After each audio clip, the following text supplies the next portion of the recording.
Com Cubo Biré, senhor presidente, tem um problema que nós temos que tomar. Roupa sério, tá, o custo de vida, que está molestar, a se dolor do povo. Aqui nós estamos papel de grupo que está de middle class, ou de classe mais alta, nós aqui dentro por discutir,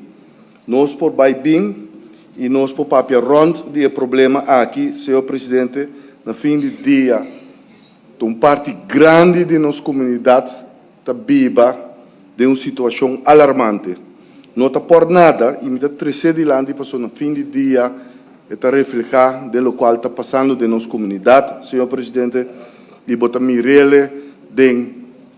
tipo de crime que está tomando lugar, a quantidade de crime que está tomando lugar, senhor presidente, a situação social deficiente que está dentro do bairro, senhor presidente, e essa aqui virá mais pior. No momento que mama que tata na família não pode carga o custo de vida aqui, mas senhor presidente, nós sabemos que percentagem sumamente alto, 50-60% de nossa comunidade está viva, bom de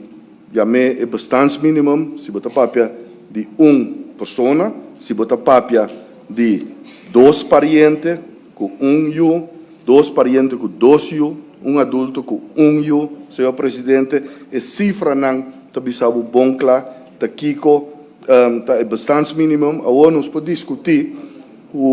por exemplo, se o minimum loan sempre está correndo atrás, de bastante mínimo, pero a indicação forte que tem, que o déficit aqui está mais grande, senhor presidente.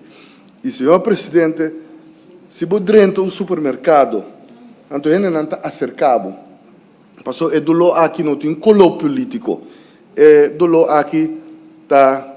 da altura, senhor presidente. E você escuta com o povo, está sofrendo, com a tata, com a mamãe de família, não pode cumprir com o dever financeiro mensualmente, senhor presidente. Você Kiko, essa aqui está resultado em G. Tem cifra, tem economista, está discutir com tem aumento de GDP, tem efeito de deflação, inflação, senhor presidente, tem crescimento de economia, enfim, tudo é palavra bonita, mas não está no fim do dia que o poder de compra do povo está parte sumamente importante para o desenvolvimento econômico que temos no país, senhor presidente, e para a economia no colapso, senhor presidente.